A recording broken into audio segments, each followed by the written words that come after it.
तुम में भी मैं हूँ। कल शाम ऑफिस से आकर हर्ष ने सूचना दी कि उसका ट्रांसफ़र दिल्ली से चंडीगढ़ कर दिया गया। यह खबर सुनने के बाद से तान्या के आंसू रोके नहीं रुक रहे हैं। उसने रो रो कर अपना हाल बुरा कर लिया है। हर्ष, मैं अकेले कैसे सब कुछ मैनेज कर पाऊंगी? यहाँ क्षितिज और सौम्या भी इतने बड़े नहीं हैं कि मेरी मदद कर पाएं। अब घर बाहर बच्चों की पढ़ाई सब कुछ अकेले मैं कैसे कर पाऊंगी? यही सोच सोच कर मेरा दिल बैठा जा रहा है। तान्या बोली। तान्या के मुंह से ऐसी बातें सुनकर हर्ष का मन और परेशान होने लगा। फिर बोला, देखो तान्या, हिम्मत तो तुम्हें करनी ही हो पड़ेगी। क्या करूँ? जब कंपनी भेज रही है तो जाना तो पड़ेगा ही। प्राइवेट नौकरी है, ज़्यादा नानुकुर की तो नोटिस भी थमा सकती है हाथ में। और फिर भेज रही है तो सैलरी भी तो बढ़ा रही है। आखिर हमारा भी तो फ़ायदा हो रहा है।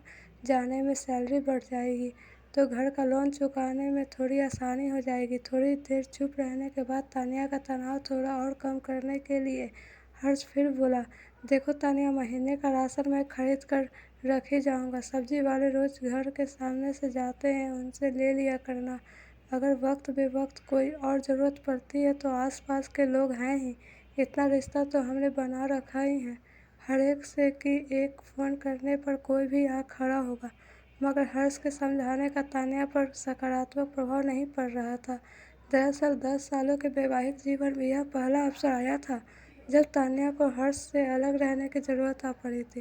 पहले तो तान्या ने भी साथ ही चंडीगढ़ चलने की बात कही, पर दिल्ली से चंडीगढ़ जाने का मतलब बच्चों का नए स्कूल में एडमिशन कराना, नई यूनिफॉर्म खरीदना, वहाँ किराए का घर लेकर रहना और फिर उसका किराया देना, और यहाँ लोन की किस्त चुकाने किसी भी तरह से संभव नहीं होगा। फिर इस बात की भी तो कोई गारंटी नहीं थी कि वहाँ सारी व्यवस्था कर लेने के बाद 10-12 साल वहीं रहेंगे। क्या पता अगले ही साल फिर कंपनी दिल्ली वापस बुला ले तो?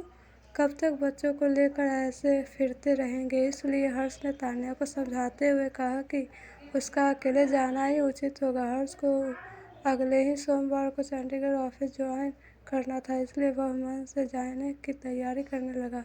हर्ष भी पहली बार अकेला रहने जा रहा था, इसलिए मन ही मन घबराहट उसे भी बहुत हो रही थी। बचपन से आज तक अपने हाथ से एक गिलास पानी तक लेकर नहीं पिया था उसने। पहले माँ और बहनें और फिर शादी के बाद तान्या उसके सारे काम कर दिया करती थी। हर्ष मन ही मन सोचकर परेशान हो रहा था कि कैसे वह अपने कपड़े धोएगा, बेडशीट बदलेगा, कमरे की सफाई करेगा, खाना नाश्ता तो बाहर कर लेगा या टिफिन लगवा लेगा, पर कभी चाय पीने का मन हुआ या बीच में भूख लगी तो क्या करेगा? मगर तान्या और बच्चों की चिंता में वह अपनी परेशानी के बारे में कोई चर्चा नहीं कर पा रहा था, और न ही तान्या का ध्यान इस पर जा रहा था कि उसका पति उसके बिना अकेले कैसे रह पाएगा। धन्यवाद। आपको यह कहानी कैसी लगी? अगर अच्छी लगी तो वीडियो को लाइक सब्सक्राइब कर दीजिए।